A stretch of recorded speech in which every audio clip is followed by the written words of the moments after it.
SSC GD ফিজিক্যালে তুমি কি 100% ডাক পাচ্ছ কি পাচ্ছ না, এটার জন্য তোমাকে কি করতে হবে। তো জয় হিন্দ, নমস্কার সাথীও, কেমন আছো? আশা করছি ভালো আছো এবং নিজের তৈরির সঙ্গে মাস্ত আছো। তো দেখো, আজকে তোমাদের সামনে একটা ইম্পর্টেন্ট ভিডিও নিয়ে চলে এলাম। আজকের ভিডিওটা দেখার পর তোমাকে SSC GD result, SSC GD physical এসব নিয়ে অন্য কোনো ভিডিও দেখতে হবে না। আজকের ভিডিওতে আমরা যে পয়েন্টগুলো আলোচনা করব ভালো করে মন দিয়ে শোনো, ঠিক আছে? আজকের ভিডিওটা দেখার পর তোমাকে আর অন্য কোথাও ছুটে বেড়াতে হবে না। আজকের ভিডিওতে আমরা আলোচনা করব তুমি ফিজিক্যালে 100% চান্স পাবে কি পাবে না, ঠিক আছে? এটা হচ্ছে মোস্ট ইম্পর্টেন্ট কথা। এবং 2 নাম্বার ভালো করে শোনো, এসএসসি জিডি তোমাদের মনটাকে নিয়ে যেভাবে ছিনিমিনি খেলছে, ঠিক আছে, তোমাদের মোটিভেশন লেভেলটাকে যেভাবে ডাউন করছে, তুমি নিজেকে একবার প্রশ্ন করো। তুমি এসএসসি জিডি এক্সামের সময় যেভাবে পড়াশুনো করতে, যেভাবে তোমার চাকরি পাওয়ার একটা লক্ষ্য ছিল, এখন কি সেই লক্ষ্যটা আছে? এসএসসি জিডি তোমাদের মোটিভেশন লেভেলে একদম ডাউনে নিয়ে চলে যাচ্ছে ভাই। এটা নিয়ে আমি সমস্ত কিছু বলবো, ভিডিওটি জাস্ট কন্টিনিউ দেখতে থাকো। এবং 3 নম্বর মোস্ট ইম্পর্টেন্ট পয়েন্ট, ঠিক আছে, এসএসসি জিডি চাপ সামলাতে না পেরে কিন্তু বহু স্টুডেন্ট সুসাইড পর্যন্ত করে নিচ্ছে। এবং এসএসসি জিডির এটা কিন্তু রেকর্ড আছে ভাই। এসএসসি জিডির যখনই ভ্যাকেন্সি বেরেই অনেক ছেলে কিন্তু সুসাইড পর্যন্ত করে নেয় চাপ সামলাতে না পেরে। তো তোমাদেরকে আমি একটা কথাই বলবো, মোটিভেশন লেভেল ভাই বরকরার রাখো, ঠিক আছে? মোটিভেশন লেভেল তোমরা নিচে একদমই নামিও না, এটা হচ্ছে মোস্ট ইম্পর্টেন্ট আমার তরফ থেকে তোমাদের বিশাল রিকোয়েস্ট। এসএসসি জিডি তোমাদের মনটাকে নিয়ে যেভাবে গত 2-3 মাস ধরে ছিনিমিনি খেলছে, বুঝতে পারছি তোমাদের মনের অবস্থাটা কেমন, কিন্তু তোমাদের মোটিভেশন লেভেল ভাই কমালে হবে না। তো আজকে আমরা এসব নিয়ে আলোচনা করব। তার সঙ্গে আমরা মোস্ট ইম্পর্টেন্ট পয়েন্ট যেটাকে নিয়ে আলোচনা করব সেটা হচ্ছে এসএসসি জিডি রেজাল্ট কবে দেবে এবং এসএসসি জিডি ফিজিক্যাল ডেট কবে। তো ফাইনাল আমি যেটা বলে দেবো সেটাই কিন্তু হবে। তো ভিডিওটি বিশাল ইম্পর্টেন্ট হতে চলেছে, ভিডিওটি মনোযোগ সহকারে দেখতে থাকো এবং এসএসসি জিডির সমস্ত রহস্য আজকে আমরা এই ভিডিওর মাধ্যমে খুলে দেবো। তো ভিডিওটি একটা শেয়ার এবং জয় হিন্দ লিখে দেখতে শুরু করো। তো চলো জয় হিন্দ লিখে ভিডিওটা দেখতে আমরা শুরু করি। দেখো, প্রথমে আমরা দেখে নিই 1 নম্বর পয়েন্ট, এসএসসি জিডি ফিজিক্যালে তুমি কি 100% ডাক পাচ্ছ কি পাচ্ছ না, এটার জন্য তোমাকে কি করতে হবে। এটার জন্য তোমাকে কিচ্ছু করতে হবে না। এই ভিডিওর নিচে নিজের নাম্বারটা কমেন্ট করো। মনে করো তুমি জেনারেল ডিস্ট্রিক্ট থেকে বিলং করছো এবং তুমি নাম্বার পেয়েছো 95 নাম্বার, ঠিক আছে? এভাবে তুমি কমেন্ট করো। আমি কথা দিচ্ছি আজকের মধ্যে তোমাকে রিপ্লাই দিয়ে দেবো কি তুমি 100% চান্স পাচ্ছ কি 100% চান্স পাচ্ছ না, ঠিক আছে? তোমার রিপ্লাই যদি 100% কথাটা লেখা থাকে তাহলে তুমি বুঝে নেবে তুমি 100% ফিজিক্যালের জন্য ডাক পাচ্ছ। এটা কিন্তু অনলি ফিজিক্যালের জন্য ডাক, ঠিক আছে? আমি কিন্তু মেডিকেল এখন থেকে বলবো না, আমি কিন্তু ফাইনাল সিলেকশন এখন থেকে বলবো না। আমি জাস্ট তোমাদের মোটিভেশন লেভেলটাকে বাড়াবার জন্য তুমি ফিজিক্যালে 100% ডাক পাচ্ছ কি পাচ্ছ না সেটা কিন্তু আমি বলে দেবো। তো এটা যদি জানতে হয় অবশ্যই আমাকে কমেন্ট করো, ঠিক আছে? তোমার রিপ্লাই কিন্তু আমি দিয়ে দেবো। তো এটা হচ্ছে 1 নম্বর পয়েন্ট। তোমার ফিজিক্যাল নিয়ে আশা করছি আর কোনো ডাউট নেই। এবার চলো আমরা জেনে নিই এসএসসি জিডি আমাদের মনটাকে নিয়ে কিভাবে ছিনিমিনি খেলছে। তো ভিডিওটি কন্টিনিউয়াসলি দেখতে থাকো। স্টাফ সিলেকশন কমিশনের পর্দা ফাঁস করার আগে একটা কথা তোমরা মনোযোগ সহকারে শোনো।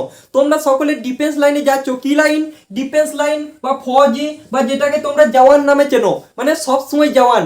যাদের ভাই ধৈর্য আছে, ঠিক আছে, মোস্ট ইম্পর্টেন্ট কথা, যাদের ভাই ধৈর্য আছে এবং নিজেদের রক্তকে যারা গরম, মানে রক্ত যাদের বুকের মধ্যে সবসময় টকবক করে ফুটছে এবং যারা নিজের পরিবারের জন্য, নিজের মা বাবার জন্য, নিজের জন্য, দেশের জন্য কিছু করতে চায়, তারাই ভাই একমাত্র ফৌজি লাইনে যায়, তারাই ভাই একমাত্র ফৌজি লাইনে যায়। তো তোমরা এখনো পর্যন্ত যারা ভিডিওটা দেখছো, যতজন এখনো পর্যন্ত ভিডিওটা দেখছো, আমি মনে করি তারা সকলে এবছর নিজের মায়ের বাবার জন্য কিছু করতে চাও। কারণ বর্তমানে ইনস্টাগ্রাম ফেসবুকের যুগে ভাই এখনো পর্যন্ত তুমি যে ভিডিওটা দেখছো এর কথা একটাই, মানে যে তোমার বুকের মধ্যে রক্ত ভাই টকবক করে ফুটছে, ঠিক আছে? তো এই জোশটাকে সবসময় নিয়ে চলো এবং নিজের মোটিভেশন লেভেলটাকে বাড়াও ভাই, নিজের মোটিভেশন লেভেলটাকে বাড়াও এবং লেগে পড়ো তৈয়ারিতে, ঠিক আছে? ফিজিক্যালের তৈয়ারিতে জোর কদমে লাগো। এবার দেখো, স্টাফ সিলেকশন কমিশনের একটা ফল্ট আমি বলে দিচ্ছি। স্টাফ সিলেকশন কমিশন তোমরা জানো আমাদের অ্যান্সার কি দিতে 1 মাস প্লাস দেরি করে দিল।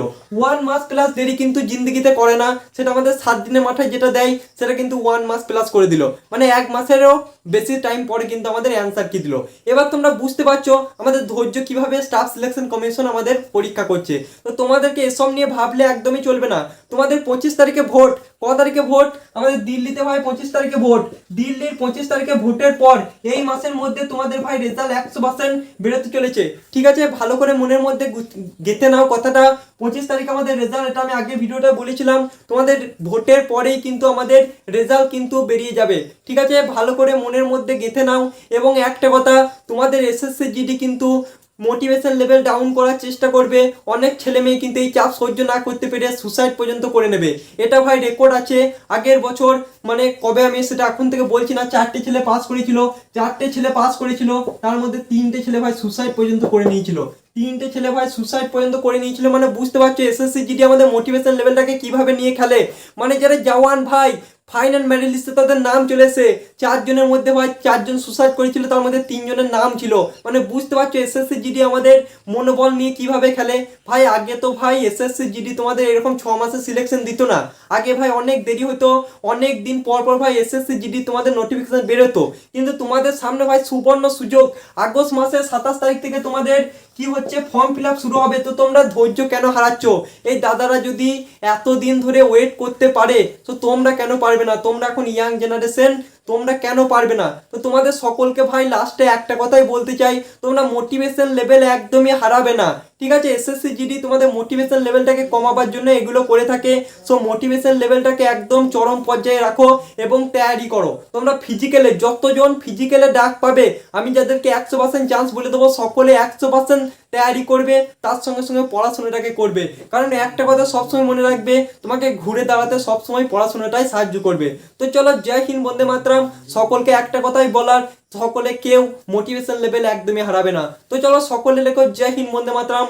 আমরা সকলে ভারত মায়ের সন্তান। সো চলো, জয় হিন্দ বন্দে মাতরম।